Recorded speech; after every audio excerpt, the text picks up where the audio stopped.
علیکم دوستو، میرا نام ہے محمد عثمان اور آپ دیکھ رہے ہیں ورچوئل اکیڈمی۔ دوستو، MGT 503 پرنسپلز آف مینجمنٹ کے چوتھے لیکچر میں خوش آمدید۔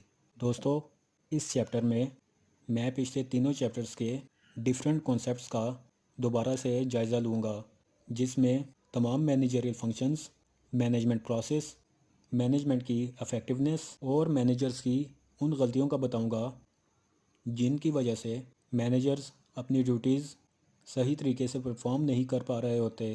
تو چلیے سٹارٹ کرتے ہیں۔ سب سے پہلے میں پلاننگ کا ذکر کروں گا۔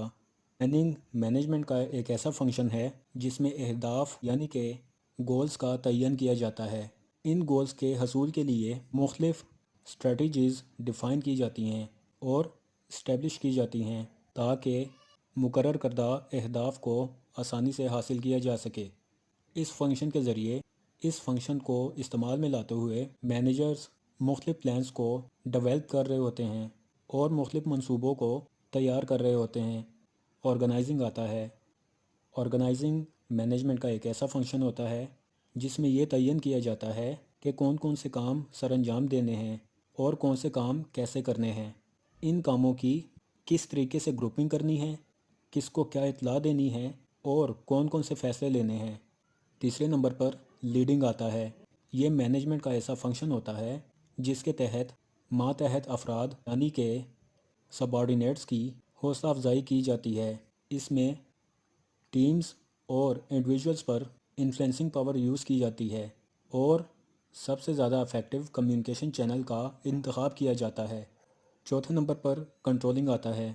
کنٹرولنگ مینجمنٹ کا ایک ایسا فنکشن ہے جس میں ایکچوئل پرفارمنس کی مانیٹرنگ کرنا اور ایکچوئل پرفارمنس کو کمپنی کے تعین کردہ سٹینڈرڈ سے کمپیئر کرنا ہوتا ہے اور اگر ضروری ہو تو اصلاحی کارروائیاں یعنی کہ کوریکٹیو ایکشن لینا ہوتا ہے۔ مینیجریل فنکشنز میں پانچواں نمبر ایشورنس کا آتا ہے۔ اسے کوآرڈینیٹو فنکشن بھی کہا جاتا ہے، جس کے مطابق ہر مینیجر پر لازم ہوتا ہے کہ وہ اس بات کو یقینی بنائے کہ وہ اپنی ایکٹیویٹیز میں، اپنے کاموں میں انتظامیہ اور کمپنی کی مدد کر رہا ہے اور پولک فنکشن یعنی کہ پلاننگ، آرگنائزنگ، لیڈنگ اور کنٹرولنگ کو منظم طریقے سے سر انجام دے رہا ہے۔ مزید ہم بات کریں گے مینجمنٹ پروسیس کی۔ مینجمنٹ پروسیس کمپنی میں جاری سرگرمیوں یعنی کہ آن گوئنگ ایکٹیویٹیز کا مجموعہ ہوتا ہے جس میں ایک مینیجر آرگنائزنگ، پلاننگ، لیڈنگ اور کنٹرولنگ کے فنکشنز میں انگیج ہوتا ہے۔ ایک مینجمنٹ پروسیس 4 سے زیادہ مینجمنٹ فنکشنز میں شامل ہوتا ہے۔ اس پروسیس میں ورک میتھڈ، مینیجریل رولز اور مینجمنٹ کے ایجنڈاز شامل ہوتے ہیں۔ ایک مینجمنٹ فنکشن منافع بخش اور غیر منافع بخش تنظیموں پر لاگو ہوتا ہے، یعنی کہ ایک مینجمنٹ پروسیس پروفٹ میکنگ اور نان پروفٹ میکنگ آرگنائزیشنز پر اپلائی ہوتا ہے۔ ایک نان پروفٹ میکنگ آرگنائزیشن ایسی آرگنائزیشن ہوتی ہے جس کا مقصد منافع کمانا نہیں بلکہ دوسرے ایشوز کو سالو کرنا ہوتا ہے۔ نان پروفٹ میکنگ آرگنائزیشنز میں government organizations, cultural charitable institutes اور کچھ ہیلتھ کیئر فیسلٹیز شامل ہوتی ہیں۔ مینجمنٹ کا پروسیس انتہائی سادہ ہوتا ہے، جس میں کام کے لحاظ سے سب سے پہلے پلاننگ کی جاتی ہے۔ اس کے بعد جو پلان کیا جاتا ہے اس کو منظم طریقے سے آرگنائز کیا جاتا ہے۔ آرگنائز کرنے کے بعد تمام کاموں کو ایک مینیجر یا ایک سے زیادہ مینیجرز لیڈ کر رہے ہوتے ہیں اور مختلف ایکٹیویٹیز کو کنٹرول کر رہے ہوتے ہیں۔ ان تمام سرگرمیوں کے بعد ایک آرگنائزیشن اسٹیٹڈ پرپز کو اچیو کر لیتی ہے۔ مزید ہم دیکھیں گے ایسی کون کون سی غلطیاں ہوتی ہیں جو کہ مینیجرز کام کے دوران کر جاتے ہیں، جس کی وجہ سے مینیجرز اور کمپنی دونوں ہی نقصان اٹھاتے ہیں۔ ایک آرگنائزیشن اس لیے ناکام ہوتی ہے کہ اس آرگنائزیشن کے مینیجرز اپنے سب آرڈینیٹس کے ساتھ انتہائی بے حس ہوتے ہیں، ان کو ڈراتے دھمکاتے ہیں اور ان سے لڑتے رہتے ہیں۔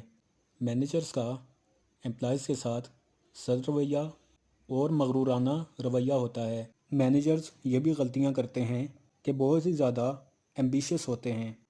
کمپنی میں پولیٹکس کھیلنا اور اگلی نوکری کے بارے میں سوچنا، کمپنی کے بزنس میں پرابلمز کریٹ کرنا، حد سے زیادہ چالاکی دکھانا اور ناکام ٹیمیں بنانا، اور غیر مؤثر طریقے سے امپلائیز کے ساتھ پیش آنا، اسٹریٹجیکلی سوچنے سے قاصر ہونا، کمپنی کے مالکان کے مطابق پرفارمنس نہ دکھانا، اور باقی سٹاف کے ساتھ غیر مناسب سرگرمیوں جیسا رویہ مینیجرز کی ناکامی کی وجہ بنتا ہے، جبکہ ایک انٹرپرینیورر تمام مینیجریل اور ٹیکنیکل سکلز کا مالک ہوتا ہے اور ان ایکسپیکٹڈ سچویشنز میں ہر قسم کا خطرہ مول لینے کی حیثیت رکھتا ہے۔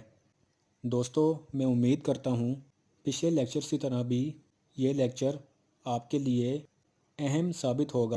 ہم اپنے اگلے لیکچر میں یہ سیکھنے کی کوشش کریں گے کہ کسی آرگنائزیشن میں مینیجرز کے کتنے لیولز ہوتے ہیں اور وہ کن کن سکلز کے مالک ہوتے ہیں۔ تو ملتے ہیں اپنے نیکسٹ لیکچر کے ساتھ، تب تک کے لیے اپنا بہت سا خیال رکھیے گا۔ اللہ حافظ۔